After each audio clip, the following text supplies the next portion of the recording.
We are slaying monsters. Don't let the ghosts and the ghouls disturb you, darling.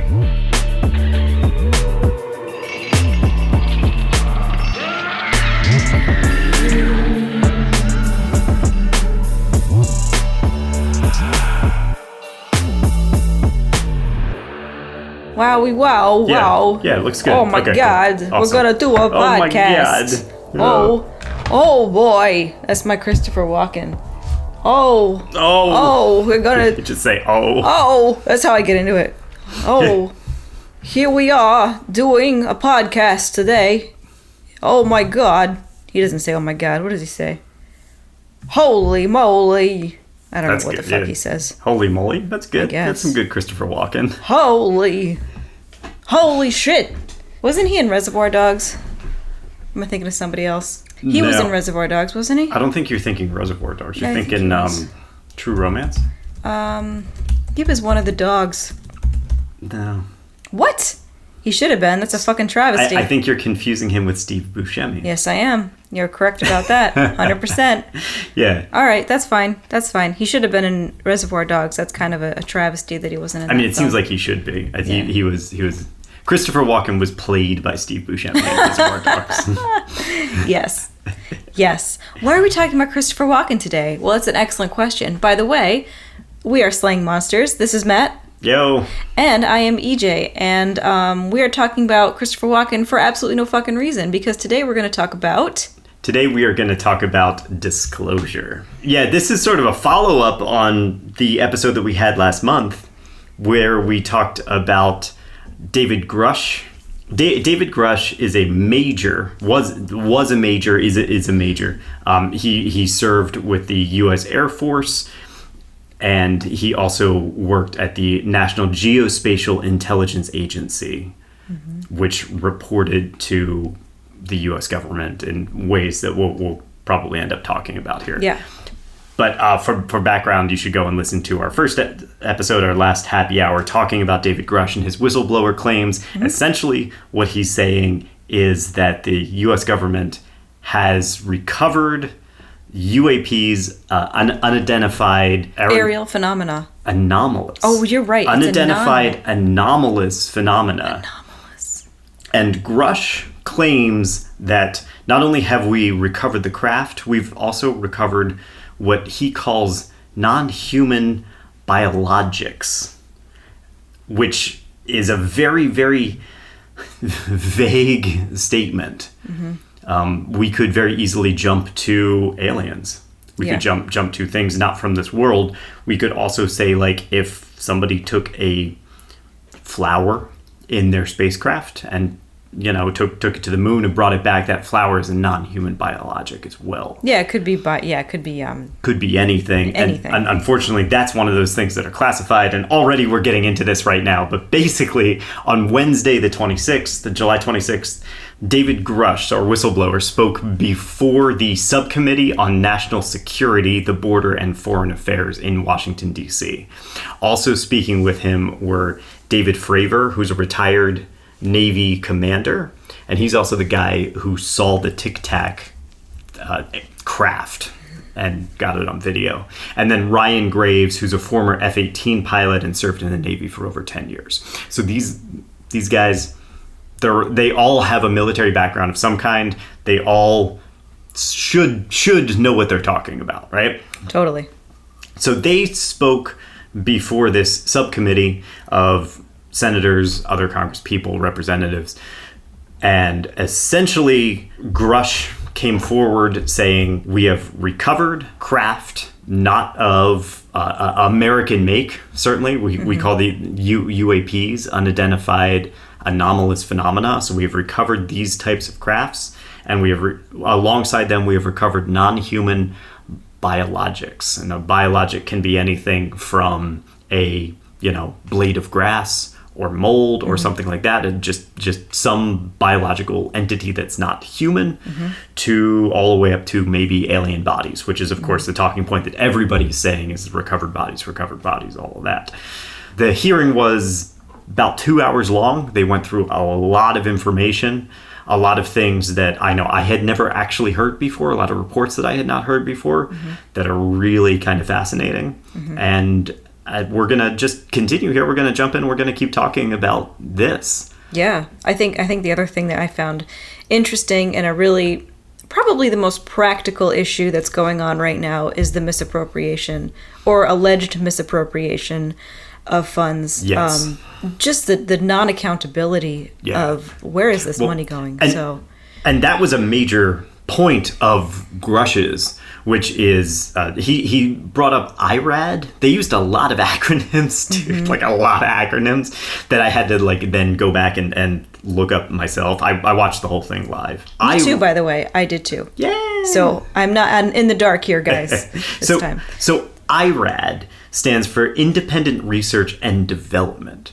And this is the sort of umbrella that things like NASA fall under, but it's also the umbrella that something like Boeing would fall under, or Northrop Grumman, or something like that. Essentially, people who are subcontracting for the government and developing technology for the government, which, you know, there's hundreds and hundreds of these contracts out there. Yeah. And Grusch is claiming that there is money being siphoned off of some of these contracts that are going to projects that are off the books that are reverse engineering these crafts that we've recovered, allegedly, according to him. Right. And it could also be not only reverse engineering, but it could also probably be just the building of certain craft that's not sanctioned by the US, that's just kind of mystery craft that that basically military and commercial pilots could be running into in our airspace, and we just cannot identify it because it's not anything that we've ever seen or heard before. Yes.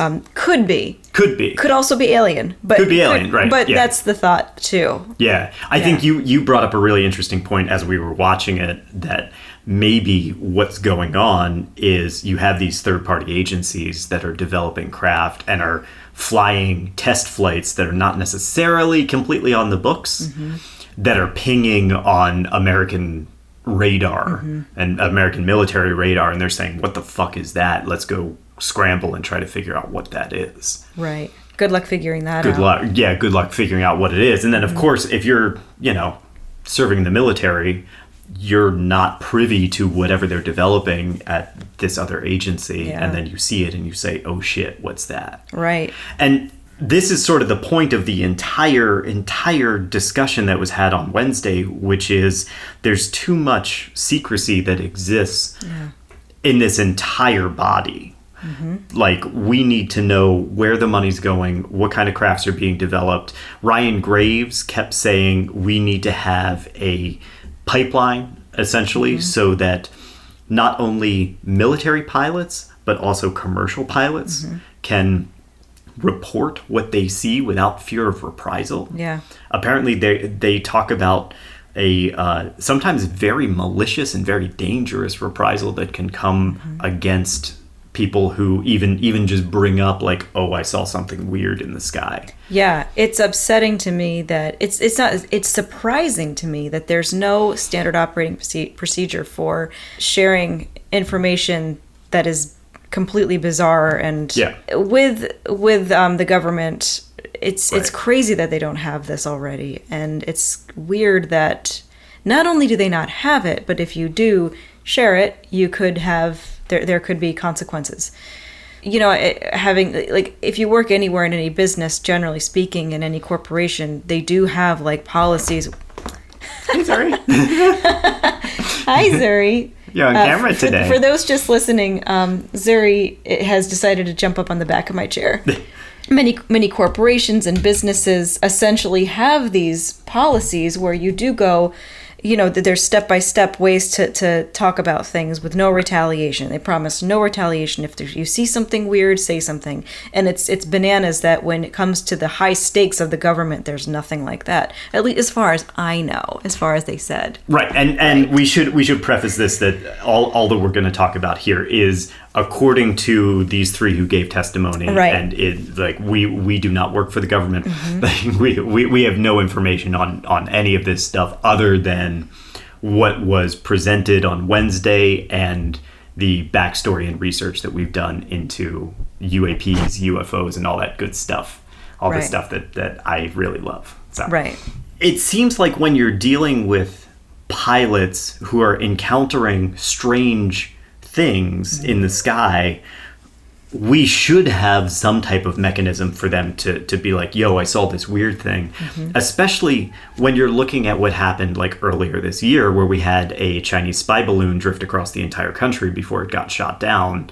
Like, obviously, there are some things, because I forget, there were like 3 balloons all told or something like that. Something like that. There were at I least don't know. 2 Okay. that were spotted and were shot down. And it's like obviously there are things in our atmosphere that are not supposed to be there.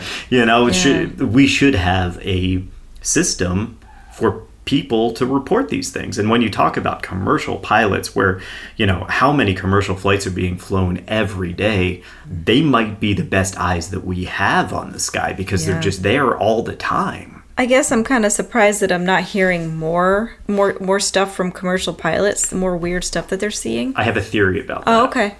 And Yeah. I think that it might have to do with health. Okay. Because the last thing you want, if you are a company, say, you know, I don't know, British Airways or something like that, the last thing you want is a pilot who comes down and is like, oh, there was something weird up there in the sky. Like, Oh, yeah. it makes the pilot sound not crazy. You know, that's the word everybody jumps to is, oh, it makes you sound crazy. I think it makes you sound like maybe you have eye problems. Maybe you, I don't know, we're having hallucinations or something, or you maybe even just misidentified something that you shouldn't have. But we want our pilots, commercial fighter pilots, whatever, to be as sharp as possible. And I think that no one wants to come forward and be accused, not of, you know, being a crazy UFO believer, but accused of having bad eyesight or bad judgment or something having like that. burnout. Burnout, or perhaps yeah, sure. Being using illicit drugs. Right, yeah. You know, there's you're right. That's a good point. We're going to do another series. Our very next series coming up is one of those where it's a cryptid flap, and immediately the first thing that they went to when the initial person saw this cryptid was, were you on drugs? Oh, wow. Like that is almost always the thing that gets jumped to. Like, well, were you high? Well, people do joke about that stuff. Like, when they talk about, like, cryptids that you saw, you saw some lights, you saw some stuff in the sky. Like, Yeah. oh, were you drinking? Like, what? Not that alcohol causes hallucinations, but everybody jokes about, like, oh yeah, how drunk were you when you saw this thing? And that makes me think immediately of the Kentucky goblins. You know, it was this family in rural Kentucky right, yeah. that were attacked by goblins that we assume were probably a natural phenomenon. I mean, I kind of suspect that they were owls, but that's beside the point. But they were drinking that night. But I still am not 100% sure that, you know, my family were rural farmers. They would know whether they were sober or not if something was a bird. You know, Yeah. like alcohol doesn't impair you that way. No, not unless you're super, super drunk. Sure, yeah. The thing about that is then you can't even go to someone and report what you saw because you're probably just puking. Yeah, right? you're too busy throwing it all up, right? Yeah, but no, I think that's one of the things that the pilots are experiencing here, is that reprisal comes from not wanting to seem like you are of an altered state of mind, be it on drugs or be it like sick or Sure. having eye problems or something like that.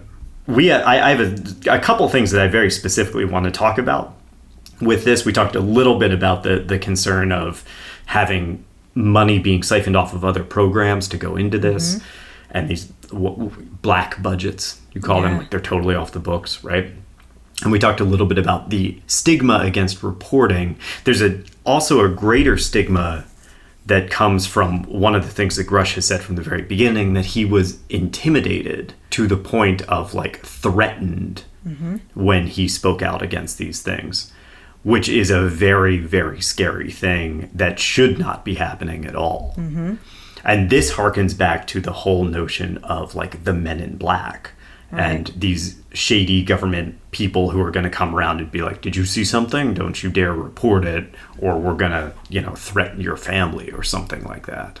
threaten your career. He even talked about that, having his career threatened. Yeah, and when I was first hearing that, I was like, it didn't make a whole lot of sense, the threats. I mean, I guess I didn't fully understand it, and then I was thinking, well, but if they're threatened by the idea that he could share the fact that there is money going places that we don't know, or they are having these programs built that is not really sanctioned by anybody, then that's something.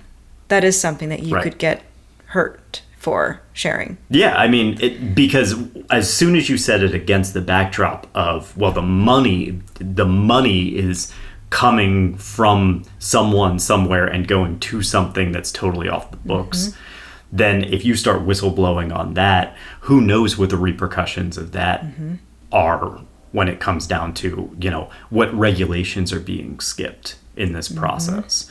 I think a lot about UAP, UFO crashes that we've experienced, and we always joke about like, oh, well, why are the aliens so crash prone? Right? Like, why do they crash all the time? Yeah, how come they can travel through space and crash? And that was a question that was brought up by one of the guys on the panel, which was a good question. But if you consider it being technology that we have developed, especially technology that's being developed on a black budget, it makes sense that maybe they're not completely sky ready. Flight ready when they send them out for a test flight, and they might crash more frequently. Right. And that makes sense to me. But Grusch's answer was not that. I like your answer better than the one that Grusch gave, because I think, if I'm remembering correctly, he said that even expert pilots can crash.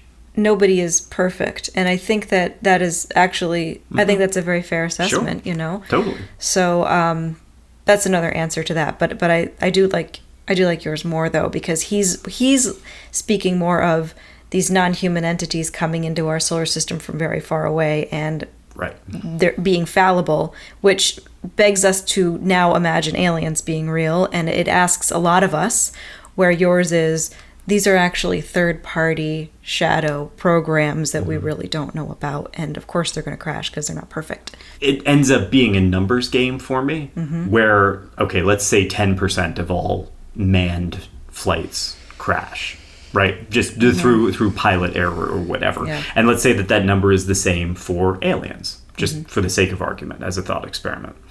So if we have recovered 30... Or let's make it even easier. If we have recovered 10 crashed UFOs, that means that there must have been 100 UFOs that have visited the planet during that time for that proportion to be correct.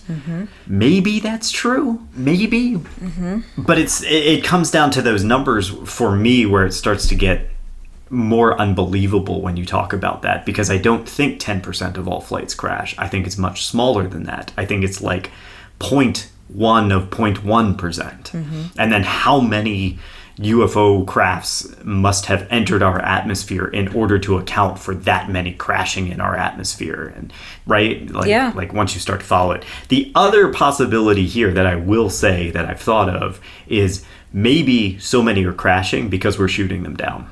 That would have been an interesting answer if Grusch had said that. I'm sure even if he knows the answer to that, I'm sure that he can't possibly say that. There's a lot he can't say. Yeah. Right. Yeah. And just speaking to that, we can't conclude anything, but regardless of how we feel about all of this, I really think that there's just something very trustworthy about Grusch. Like the way he presented himself, and the way he answered questions, and the way he kind of was like, look, I can tell you this stuff, but not here.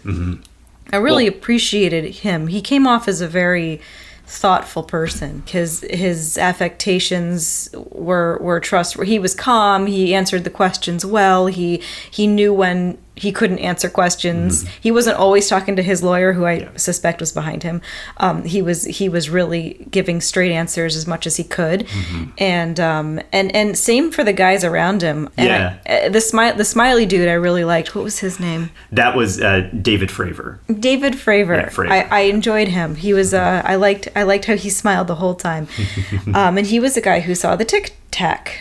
Yes. So, very interesting. Okay. I was impressed by all of them and how well-spoken all of them were. Absolutely. And I believed Not that I necessarily believe, everything that they're saying all the time, but I believed that they believed everything and that they wanted what was best for the American people. Yes. I really did. Like, regardless of, is this aliens, is this UFOs, is this dark military tech, whatever, their intentions seemed very, very genuine. I didn't feel like they were being influenced by anyone. That's scarier in a way, because now we can watch all the charlatans come out of the woodwork and wrap themselves up in all of this. And the thing is that, though some of this might be very true and very worrisome and we need to do something about it, there could also be some stuff that's not so true.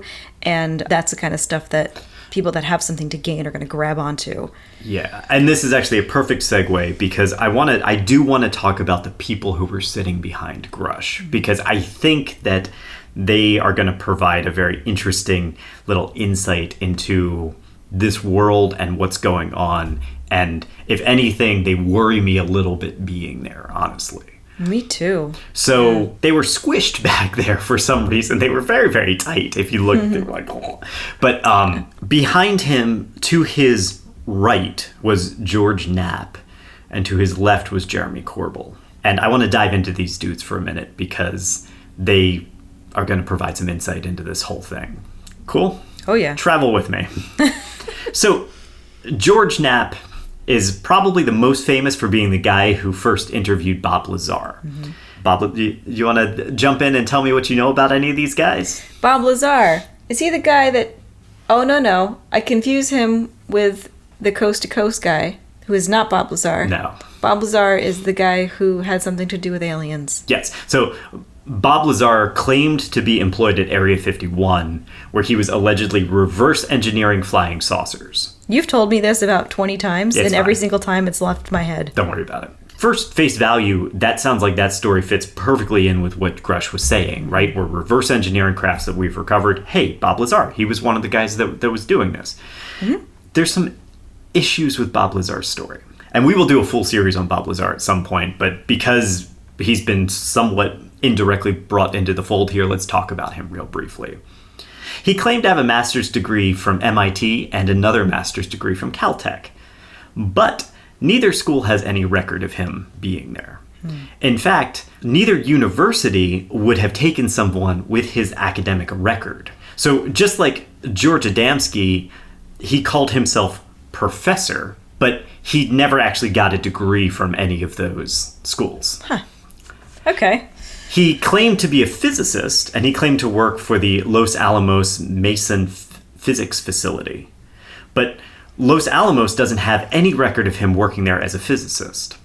They do have him working under contract as a technician. Despite his claims that he worked there for a couple of years, he actually worked there for a couple of months. Ooh, damn. That's all just his backstory. Let's get fucking crazy. So Lazar's alleged work infamously happened at Area 51, mysterious government facility in the middle of the Nevada desert, right? While there, he was tasked with reverse engineering 9 different alien spacecrafts, all flying saucers. They ran on antimatter reactors fueled by something called Element 115. These days, we call Element 115 moscovium, but it hadn't been synthesized back then. We've been able to create moscovium since 2003, but it only lasts for a few seconds. It has a very short half-life. Lazar's spacecrafts that he was working on flew on stable moscovium, so it doesn't decay. Now, Lazar's crafts that he was working on, powered by this E-115, generated gravity beams. They had these 3 gravity amplifiers on the bottom of the saucers, which were just like the 3 little balls that were on the bottom of George Adamski's spacecrafts, right? Yeah. So Lazar's, they're more cylindrical, but they're still present. They're doing the same thing. They're manipulating gravity instead of magnetic fields, but it's still kind of the same gobbledygook, right? The extraterrestrials that piloted these crafts, rather than being space brothers from Venus, like in George Adamski's story, they were gray aliens from Zeta Reticuli. Zeta Reticuli? No, reticuli. Oh, reticuli. Okay. We went to unobtainium there for a second. Yeah, we sure did. This is Bob Lazar's, this is what he claims happened, what he claimed he worked on. Obviously, we're not going to have any employment records from Area 51, so we can't confirm or deny any of this. It's kind of perfect, actually. Right? Yeah. Yeah. So, but that's who he was, that's what he claimed he worked on. George Knapp was a friend and supporter of Bob Lazar. Remember, this is the guy who's sitting behind David Grusch, right? George Knapp supported him until one day Bobby told him that he was setting up a prostitution ring in his apartment that just happened to be around the corner from George Knapp. That's so random. Yeah. So this didn't really sit real well with Knapp. So he called the cops because that's kind of what you do, right? Okay, yeah. Lazar got a slap on the wrist and he served some community service time for his crime. And he later got fined for selling hazardous chemicals across state lines used in the production of fireworks. Huh, this guy was a bad boy. So that's Bob Lazar. Okay. Now we can talk about the spacecraft and the reality and realisticness of it. I'm not a physicist, so I can't get real deep into say you are. all of that. Okay. Yeah, Just I mean, say. but Professor Matt here. Yeah, exactly. I just gotta say that, right? It's really Professor easy, Matt. dude. Just do that and you're fine. The thing about it is that we have a guy who's lying about his backstory. We have a guy who is making these extraordinary claims. He has no evidence of anything. The element that his spacecrafts are supposed to work on, we haven't been able to synthesize. Now, maybe they have more advanced technology and they can synthesize this thing, but it's very, very hard to do. Mm-hmm. But we can't really prove or disprove his claims because we can't even make the materials to do so, right? Right. It's all very convenient. He kind of does have this convenient thing going too, where it's like, well, I actually am a physicist, and I did work for this program for a while, and I do have these degrees, but they silenced me. And that's what he says. Yeah, they say that they destroyed his history. But that doesn't change the fact that his academic record was not sufficient to get into Caltech or MIT. See, that's a really interesting smoking gun there. Right. Right. And even if you ignore all of that and say maybe he was a genius or something like that, do you really think that Area 51 would have hired somebody with shitty grades? No. Yeah. Definitely not. So, George Knapp, after his fallout with Bob Lazar, he moved on and he buddied up with Robert Bigelow, who at the time was running the National Institute for Discovery Science. Now, we've talked about Robert Bigelow a little bit in the past, and we're going to get a little deeper on him now. We will also do a big series on Robert Bigelow at some point because he's a interesting individual. Robert Bigelow's National Institute for Discovery Science. NIDS. I like that word. The NIDS was a bonkers institution that studied reincarnation, transdimensional entities, ghosts, UFOs, and other weird, off-the-wall shit. Okay? I don't know what's weird about any of that. These two guys, Knapp and Bigelow, they got the ear of Senator Harry Reid at a UFO conference, and they managed to get 22 million taxpayer dollars funneled into Bigelow's newly established company, Bigelow Aerospace Advanced Space Studies, or BASS. And that's right, folks. 22 million of your tax dollars 22 million. Went into this. Yeah, 22 million. Well, maybe not your tax dollars. We do have some listeners in the UK, so you can just laugh at us. You can just, you can say silly Americans.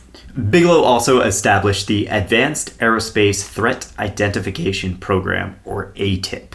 And so these two organizations were the recipients of this $22 million that they got from Senator Harry Reid. Well, not from Harry Reid, but from the American taxpayer through Harry Reid's actions. Right. $22 million. And you know what they found? I'll tell you what. I will let a real physicist, Sean Carroll, express it in his Business Insider article. This is a quote from him. It's bits and pieces of theoretical physics dressed up as if it had something to do with real-world applications, which it doesn't. This is not something that's going to connect with engineering anytime soon, probably anytime ever. So, while all this tax appropriation is going on, and he's running these companies and organizations that are doing completely ineffective research. Bigelow ran into a guy named Bud Hopkins. Bud Hopkins claimed to have been abducted by aliens. I'm not going to touch on the Bud Hopkins abduction right now because we'll get way too far in the weeds, and I do still want to talk about other things that happened at the hearing. Okay. But just for this, Bud Hopkins claimed that he had been abducted by aliens, and at the time that Robert Bigelow met him, Bud Hopkins was also dating a woman named Leslie Keene.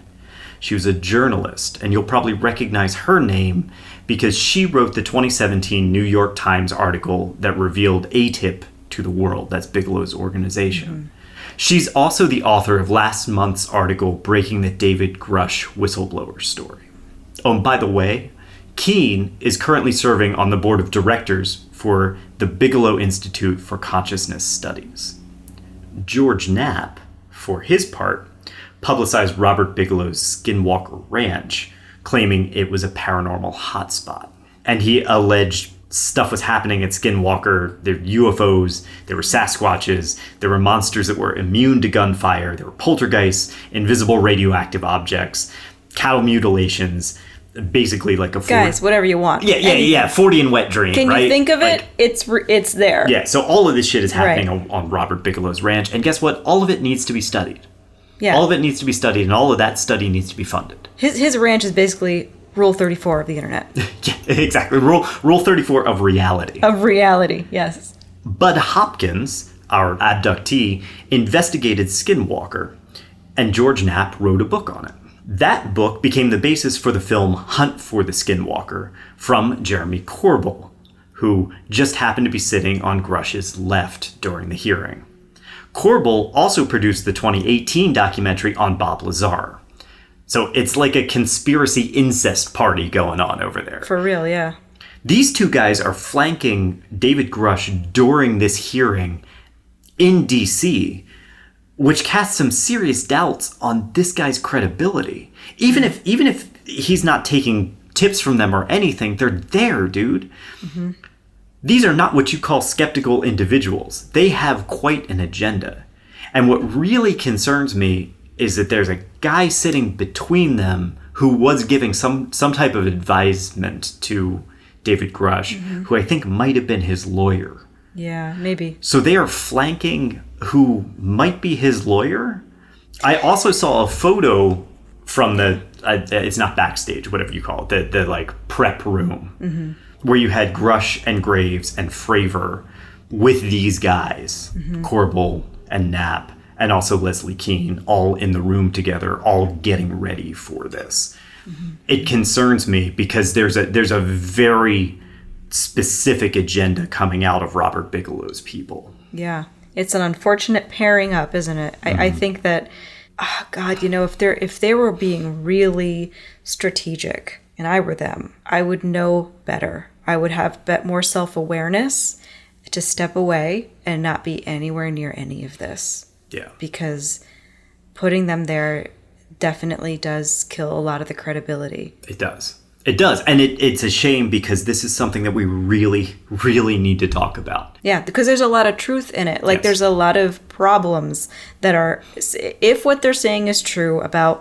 the shadow money going into these places, yeah. and no standard operating procedure of reporting, thank you, with negative reprisals, I really think these are the big issues that we need to be talking about. Yeah. And unfortunately, it's getting muddled. Yeah, it's very dangerous, I think, because these are important things, and this transparency is very important for the future of America, honestly, for probably any country, because other countries are going to look to this and build their own policies off of this, as we seem to be the first one that's actually, like, talking about it. I think we are, yeah. The other thing is that, like, even if aliens are real, even if all this stuff is actually true, sure. and the Tic Tac is an alien, it definitely still isn't good that we've got these guys here, because they do have an agenda and they do have a lot of money to make off of this. Anybody that has money to make, get them the fuck out of there. Yeah, like, that absolutely. Is not a good sign. This needs to be a This needs to be measured, and it needs to be scientific, and we need to be careful about how we're presenting all of this. Absolutely. Even if aliens are real. You brought up the Tic Tac, which I think is another thing that we're going to need to talk about here, because so much of the questions that were brought up and the concerns that were brought up by the people who were attending there talked about the Tic Tac video. Well, in order to talk about this, let's start at the very beginning. Way back in November 14th, 2004, an unidentified object was sighted over the Pacific Ocean, spotted on radar by the USS Princeton, which is a Navy cruiser. The UAP was sighted at 80,000 feet, then it dropped to 20,000 feet, and it hovered there before disappearing altogether. The USS Princeton asked 2 nearby fighter jets to investigate. Piloting one of these jets was Commander David Fravor, who obviously spoke at the hearing. He was there, yep. He sighted the object hovering 50 feet over the ocean, which he described as a 40-foot-long oval. It was apparently causing enough of a disturbance that the surrounding water was getting kicked up and churning. They got closer, and the object allegedly accelerated at an alarming speed and traveled, according to Commander Fravor, over 40 miles in less than a minute. So that was his experience. And I mean, we talked in our Adamski series about how 2 different objects at different locations can give the illusion that one object is moving between 2 points very quickly, right? Yes. That could be what happened. We don't know. There's a lot of unknowns about this incident. Yeah, what's interesting is it did kick up some water. Yeah. Apparently, if that's true, I don't think he's lying, but like he could be mistaken. But if that's true, then that's very interesting. That is very interesting. Yeah. The other thing about being over the water, which remember again, this is out over the Pacific Ocean. I believe that it's 100 miles over the Pacific. There's not a good frame of reference because all you're seeing is water and sky. So it might have been very challenging for him to judge sizes. It could have been smaller. It could have been larger than what he claimed. Quick question. Yes. When you were up there, was there naked eye visual on this? He saw it with his naked eye. Yeah. Okay. And he was, I think he said he was about 50 meters away, I think is what he said in the hearing. So he was reasonably close to it, too. Okay. Now, I will say, in my research of this, I found a 2020 Rolling Stone article when this first started really coming to light. And this article was written by Stephen Roderick. And he pointed out that one of the pilots on the mission saw a giant water spout. Really? Yeah. During this whole incident? Yeah. Which is really interesting to me because water spouts are weird looking, dude. They're like solid columns. Yes. And it's not out of the realm of possibilities for me that they might have seen a water spout or part of a water spout and misidentified it, because that's a weird ass thing to see in the sky. How would they have confused a water spout though with a flying Tic Tac? Are they saying that they saw a Tic Tac and the water spout? So one pilot saw a water spout, okay, according to this 2020 Rolling Stone article. Okay. Fravor has long said that he saw a craft, a large oval craft. But like, the clouds associated with water spouts are really weird looking. Yeah. I don't know. I guess it's also possible that there was something there that was making a water spout. If you go the alien route of it. Could have caused it, yeah. Right. Right. But obviously there was some type of weird weather phenomena going on that day.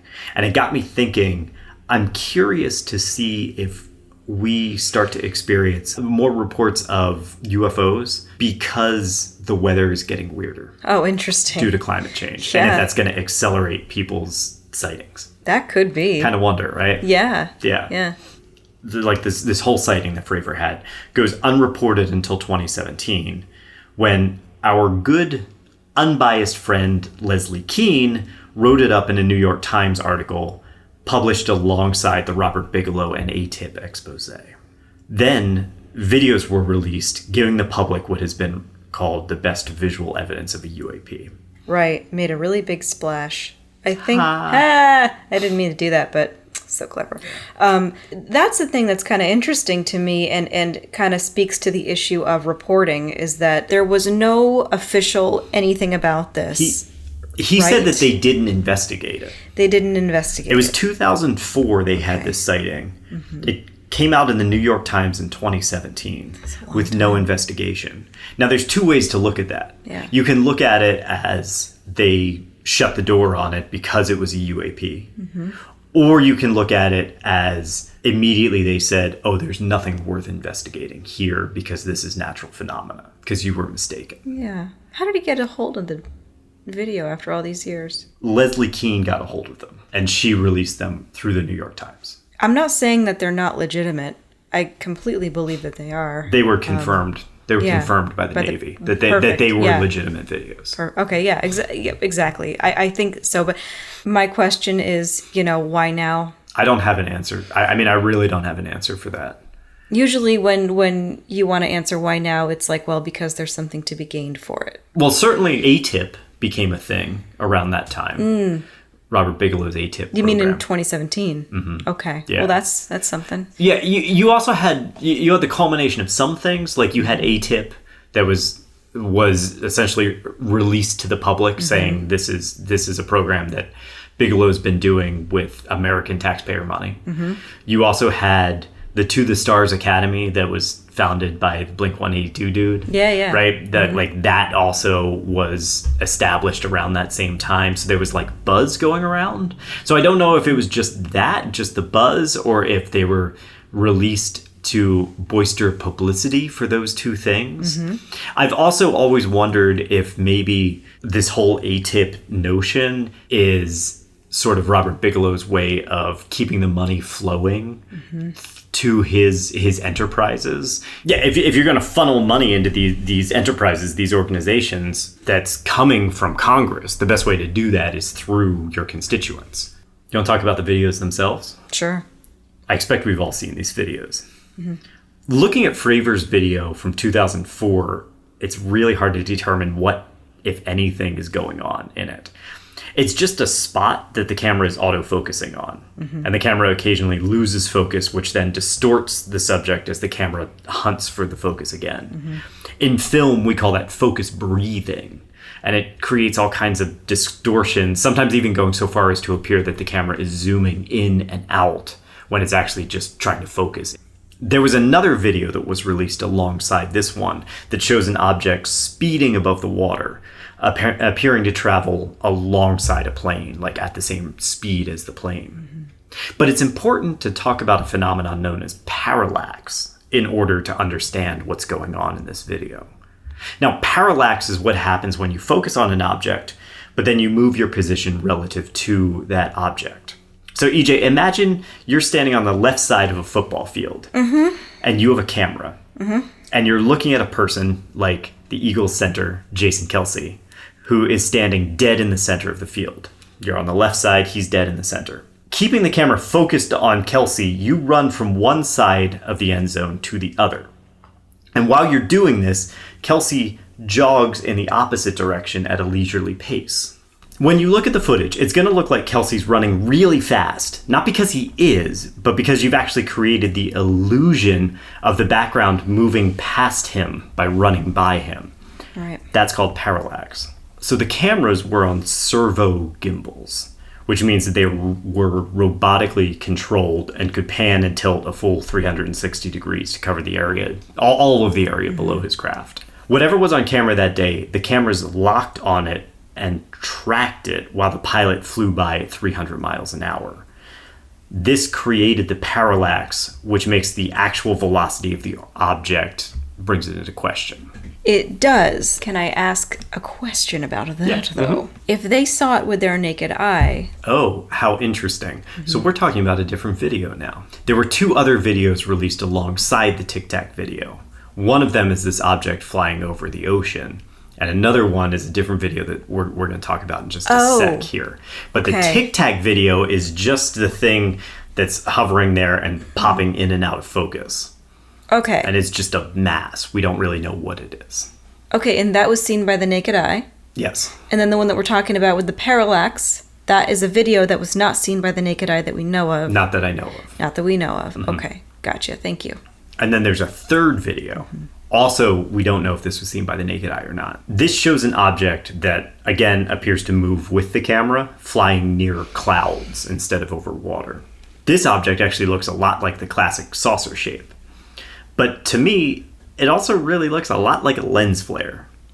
In fact, it even rotates when the camera rotates, exactly as I'd expect a lens flare to do. So if you want more insight into the actual visual mechanics in these videos, I highly recommend checking out Corridor Crew's videos on the Pentagon UFOs. Corridor Digital is a group of working visual effects artists who produce awesome content and have a very, very deep knowledge of the mechanics of film and video. For me, as somebody who works in film, looking at these videos, while they're a little bit like, I don't see anything that raises any real red flags that makes me say like, oh, holy shit, that seems like that's a craft that I've never seen before. They just seem like camera anomalies, not like actual strange things. And maybe the closest thing that could be a weird anomaly would probably be Tic Tac, because we know that it was caught by the naked eye. He saw it. Right. And apparently it did create some kind of a wave. Yeah. That's interesting. Yeah, similar to the water spout that the other pilot claimed to see. So we can say that's kind of an inconclusive... It's inconclusive. Does it deserve more investigation? Yes. Should they have done more investigation into it? Probably. Or we should at least have a report that says like, yo, this was a water spout, we're ignoring it. The fact that we don't have any of that is bad. It's very, very bad. It is bad, and that's a big reason why they were there that day. Yes, yeah. But I just want to bring this up in terms of my analysis of these videos because they were such a talking point at this hearing, and it seems like no one who was talking about them and giving them a lot of veracity did any real investigation into them. And it's a concern of mine that everyone was sort of taking them as, oh, well, these are unknown craft. And we didn't have anyone there who was able to say like, oh, well, as someone who works in the industry, who stares at lens flares all the time, this looks and behaves exactly like a lens flare. So as far as I could remember, there wasn't really a very skeptical person in there asking kind of the tougher questions. There was one guy who might have said like, are you telling me these things can travel interstellar and then they're so good but then they crash on Earth?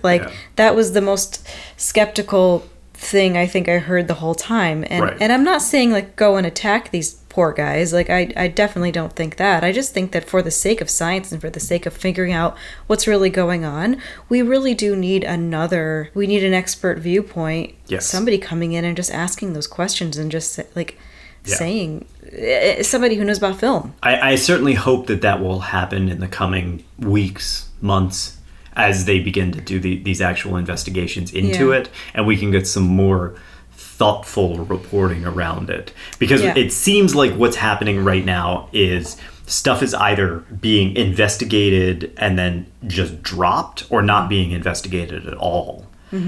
And anyone who comes forward and reports something is at the very best being met with ridicule, and at the worst maybe even being threatened into silence. And none of these things are okay. No, they're not okay. Not at all. Also, I think what bugged me, and maybe it was just an honest like they didn't know any better, but none of these people who were asking the questions mentioned the problematic connections of the journalist to all of this. No. And they almost legitimized it more. Yes. I think somebody said something that made it sound more legitimized. Intrepid journalist who broke the story in the New York Times. Her article is in the New York Times, dude. She's had multiple articles. Like, I mean, the Grusch article came out on the debrief, which is not nearly at the quality of the New York Times, but still, like, she reported this in the New York Times. There's real legitimacy behind this, and no one seems to be backtracking to her connections with an abductee, a claimed abductee, with Robert Bigelow, with George Knapp. She's connected to all of these people, and you can say like, well, that gives her a, degree of insight, but it also really brings her judgment into question. It certainly gives her a degree of insight. She knows more about this than a lot of people, but on the other hand, she's sitting on the board of an organization that could stand to make a lot of money from the government. Exactly. She is there is no way that Leslie Kean is unbiased in this. Yeah. And that's a real concern. And we just need to address it. Go write whatever the hell you want, you Sure. know, like Yeah, totally absolutely. cool. But I think that we at least need to say we need to make that public. A good reporter would have put that out there and been very public about it. It needs to be public. I am in more a public. relationship with Bob Hopkins, who is a contactee. Like that sort of thing. It needs to be out there, and people need to be holding her accountable for her own connections. I don't think any of this is malicious. Maybe I'm not claiming that any of I it don't is. know. You know, Yeah, we don't It know. could be totally legitimate and legitimate reporting. It's just that we need to know where bias lies, and we need to know where conflict of interest lies. And I think what you're pointing out is that transparency has to be universal. Yes. We need transparency from the government, but we also need transparency from the people who are doing this reporting here. Yeah, we do. Absolutely. It's like you having a really good friend who, you know, does a one person show, and you're the one who reports on it and says, this was the best thing I've ever seen. Yeah. You know, exactly. I mean, it kind of is, right? You know, let's just be honest with ourselves about where this stuff is coming from. Yes, absolutely. Because honestly, if we're not afraid to talk about where this stuff is coming from, to me, that would like further legitimize what they're doing and what they're up to. Totally. Like, yeah. Just be honest about it. And that's why I'm concerned seeing David Grusch rubbing elbows with George Knapp, Jeremy Corbell, because these are people who clearly have an agenda. And I don't want to believe that David Grusch has an agenda here. I want to believe that he just wants what's best for the American people. Yeah. Maybe he does. I see no reason to believe that he doesn't. But I also don't want him to be manipulated by those type of people. And what worries me is, and this goes for everybody on that panel, the only people that are going to listen to him and take him seriously are people like that. Right. And that's why we need these reporting procedures put in place. Yeah, because absolutely. we can't just have people that have something to gain coming out of the woodwork, ferrying these perhaps legitimate concerns along all the way up to the top, because that's who's coming out now. Yep. We need to be really careful about who slithers out of the woodwork and Yes, we do. takes advantage Yes, we of these do. people. Absolutely. Yep. Speaking of slithering out of the woodwork, I hate to bring this up, but we sort of do have to touch on this too, because one of the people at that panel was Matt Gaetz. Ugh. So, charges have been dropped against Matt Gaetz, although his ally, Joel Greenberg, has been sentenced to 11 years in prison for sex trafficking and other crimes. Oh, somebody took the fall for him. How nice of Joel Greenberg. Sources claim that the charges were not dropped because Gaetz was cleared. They were dropped because the prosecutors were having trouble proving that Gaetz didn't know that the girl was underage. He had a good lawyer. So for those who are unfamiliar, Matt Gaetz was under investigation for sex trafficking a minor across state lines. And as we said, Joel Greenberg took the fall for that. Joel Greenberg was very much an ally of Matt Gaetz. Matt Gaetz himself, they couldn't prove that he knew that she was underage. Right. Because of course you can't, right? It's hard you to don't know prove what's that. you don't know what's going on inside Matt Gaetz' head. You don't want to know what's going on inside Matt Gaetz' head most No of the thanks. time. So you know, he's had the charges against him dropped. However, the dude was associating with someone who was trafficking minors, and his fucking defense was, "Oh, I didn't know how old she was." And I know that the charges have been dropped, but let's not forget that way back in 2017, Gaetz was the only representative to vote against a bill that helped to combat human sex trafficking. And then he did it again in 2018. And then he did it again in 2022. Now, none of this affects the outcome of the hearing, but Matt Gaetz is a piece of shit. He is, and we just need to say that. Just need to say that. We just need to say that. Matt Gaetz had expressed an incident that apparently nobody knew about, where he saw footage or photographs of a Right. spacecraft, Yeah. which I think is a really interesting kind of thing. Yeah. I'm hoping that those get leaked. I don't know that they will. But this is absolutely the kind of thing where, like, can we see those photos, please? Yeah. Can we? Can you at least release a statement on them and express what's going on here? Because me, the public, I would really like to know what the fuck this accused sex trafficker saw. And accused sex trafficker. Well, I accused, but this guy exonerated, but we won't mention that. I would like to know. I would like to know what the guy who voted against legislation to criminalize sex trafficking of minors saw. Yes. So speaking of all that, Grusch rightfully saying like, "Oh, I'll show you things off in a closed door." Yeah, in a meeting. closed setting. Yeah. And so I'm really. I doubt I don't know anything about what we're allowed to know and what we're not allowed to know. We will probably never know any of that, and it kills me. I know it kills me. All the juicy shit. He's like, yeah, I'll tell you, but I'll tell you in another setting. I'm like, oh my God, you're killing me, dude. It kills me. Because like he knows about people. He can't confirm or deny it, but he'd love to talk more about it, about people that have possibly been killed or hurt. Yeah. Because of this stuff, and I'm like, what? Yeah. And so I guess we should probably also talk about the biologics before we close out. We have no information regarding anything about the biologics. But I just want to address the possibility that these are aliens that have been recovered. Because right now I'm doing research on a future series that's going to come out that involves a UFO crash.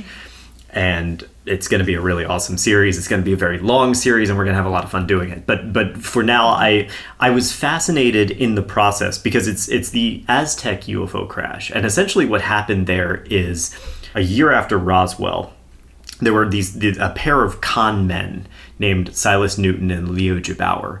And they didn't even fake a crash. They just claimed that there was a flying saucer crash and they had recovered technology and they started selling the technology to people.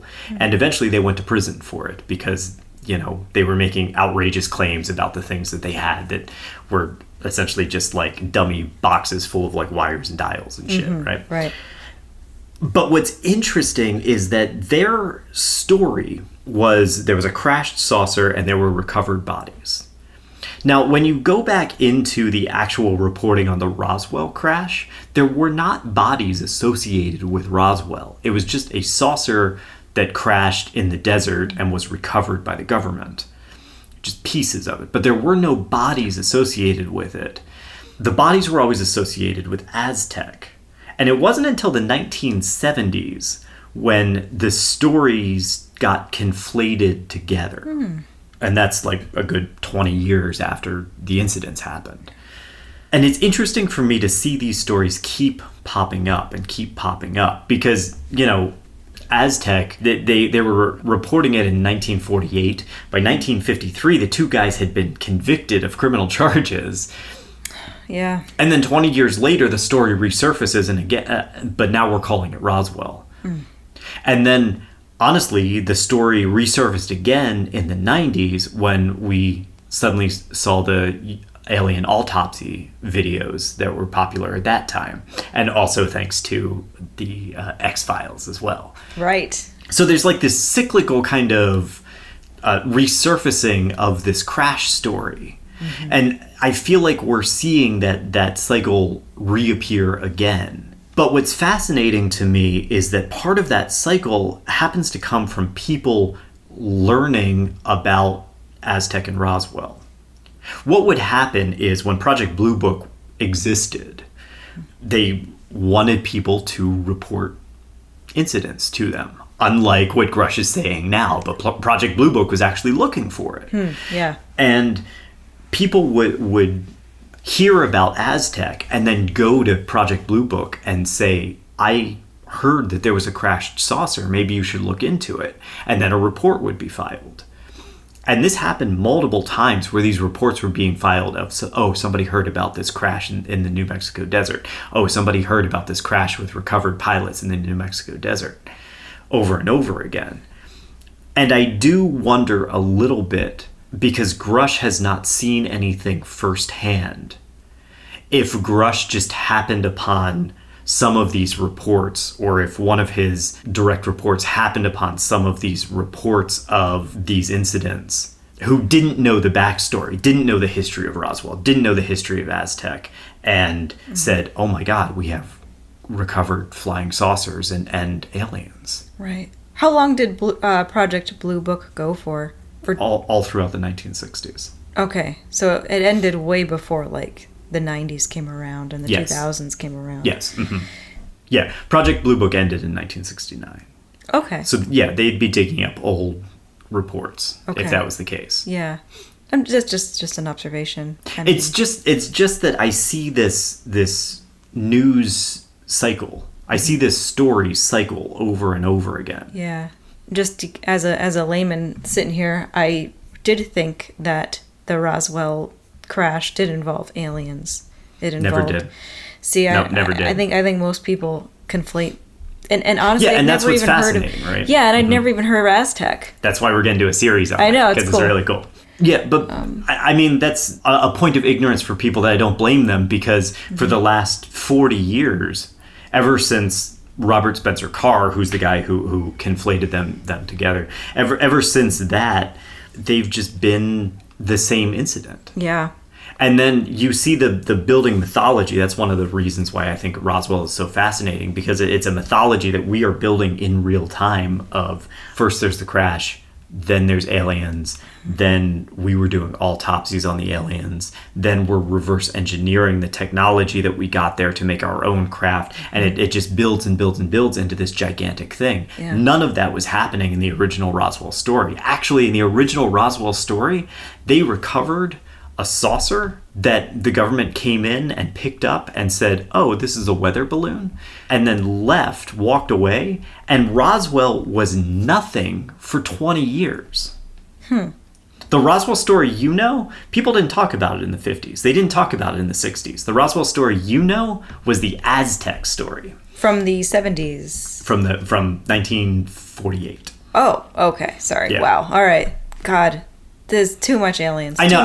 Too many It's a lot of names and word salad and all Yeah. of that stuff. But it's just something that I wanted to talk about, because I see, a lot of people don't have the history and the research that I do, because I've just been obsessed with this shit all my life, and I see the cycle happening again here, where it started in the 50s, it recurred in the 70s. It recurred in the 90s, and I feel like we're starting to see it recur again.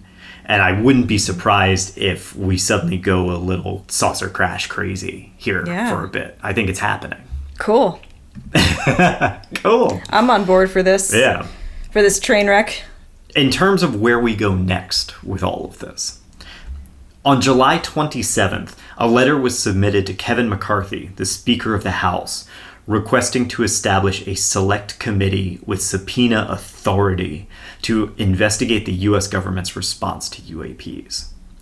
This letter was signed by Republicans Anna Paulina Luna and Tim Burchett and Democrat Jared Moskowitz. And it was also signed by Matt Gaetz, who is a Republican and a man who voted against legislation to criminalize sex trafficking of minors. We're moving forward with some legislation. We'll see what McCarthy has to say about it. I think that this is great. I think that this is absolutely the way forward. Again, as we've talked about for this whole hour plus, regardless of whatever, we need some transparency in this. And I hope that this subcommittee, select committee, can help bring that. Yeah, we need transparency on all levels. Like, we got to think about, okay, what bad actors do we have in the government right now? What bad actors do we have in third-party programs? But what bad actors do we also have on the ground doing the research? Honestly, like, any of that Skinwalker Ranch stuff, like, let's talk about it. Yeah, absolutely. And the money, right? Like I'm an American taxpayer.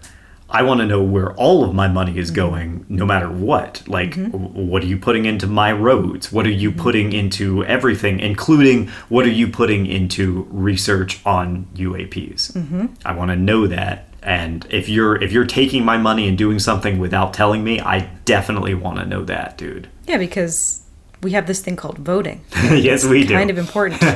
Yeah. July 28th, which was yesterday when we were recording this episode, Sean Kirkpatrick, the head of the All Domain Anomaly Research Office, released a statement on LinkedIn, of all places. The AARO is the organization that was set up in 2022 to investigate UAPs. Kirkpatrick said that no one, including the subcommittee from Wednesday's hearing, has approached his office with concerns about reprisal or disclosure. And he also stated this: AARO has yet to find any credible evidence to support allegations of any reverse engineering programs for non-human technology. Also, to be clear, none of the whistleblowers from yesterday's hearing ever worked for the AARO or was ever a representative to the AARO, contrary to statements made in testimony and the media. Jeremy Corbell, the Skinwalker documentary guy, responded on Twitter and pointed out that Grusch actually reported to the AARO while he was working at the NGIA. Jeremy Corbell also included a photo of himself standing in front of the Washington Monument because Jeremy Corbell is allergic to making a point without including a picture of himself. But he's cool though. He's got tattoos and stuff. I do appreciate his beard. I'm not gonna lie. I love his beard. Yeah, his beard's pretty awesome. I just put my beard in every picture. He was also the dude who wasn't wearing a suit at the yeah.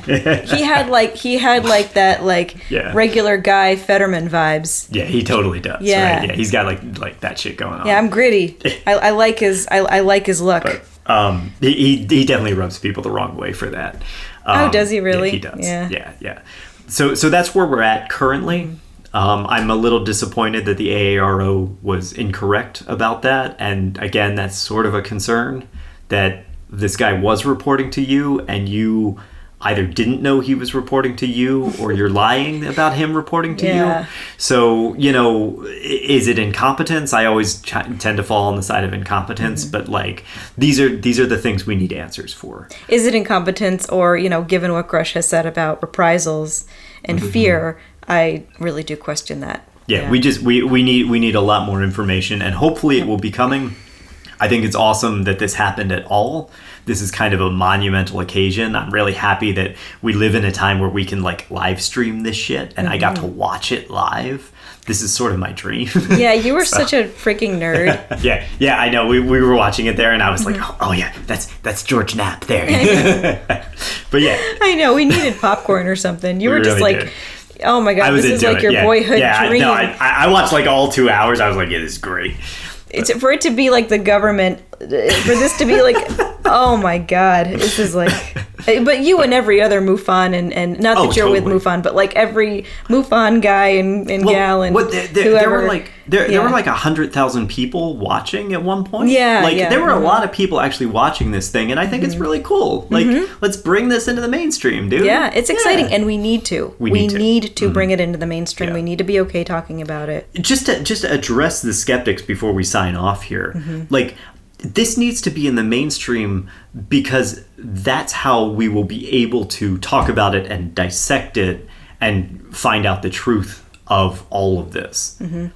Yeah. Even if it is from a skeptical standpoint, we can't shut this shit down and just say, oh, it's not aliens, blah, blah, blah. Yeah. We need to be able to have these conversations because if it keeps being hidden in the dark and if we're not allowed to talk about it, that's when these dark money things happen. That's when these programs are allowed to fester, and that's when the misinformation is allowed to run rampant. And that's when the only people that back up a whistleblower are people like Bigelow. Exactly. That's where we are. That's where we've landed, and hopefully crashed even. That's where we crashed. That's where we've crashed. We have kind of crashed. We have. And hopefully, as things progress forward, we're going to be able to see more about this. We're gonna keep doing these, and hopefully, Congress is going to start setting up more of these committees that we can actually get some investigation and get some transparency. Absolutely. Cool. Well. Any closing thoughts, EJ? No, just keep looking at the skies, folks. Maybe someday there will be a way to report all the things that you see. And if you want a way to report all of the things that you see, send us an email, slayingmonsterspodcast@gmail.com. Yes, I'm sorry, we do not have connections to the government yet. But but yeah, I mean, send us the weird shit that you've seen in the skies. We'd love to talk about it. Yeah, for sure. Please do. Weird shit you've seen in the skies, weird shit you've seen down here on the earth. Our next series is going to focus on weird shit down here on the earth. We're going down to Georgia. All right. Is it Georgia? I thought it was South Carolina. Uh-oh, we're going to South Carolina. Is that... It is South Carolina. It's South Carolina. Okay. Otherwise, it doesn't fit the song. What song? That went down to Georgia. Oh, the devil went down to Georgia? Yeah. Okay. I'm sorry. I did not know that you were referencing a song. We're going down to South Carolina. That's right. Until then, bye. Bye. Thanks for listening to Slaying Monsters. If you like the podcast and what we do, please share it with others or leave us a rating and review. For questions, suggestions, and other feedback, reach out to us, slayingmonsterspodcast@gmail.com, and stay up to date by following us on Instagram @slayingmonsterspodcast. Your support helps us grow, and we are truly grateful to have our listeners and community.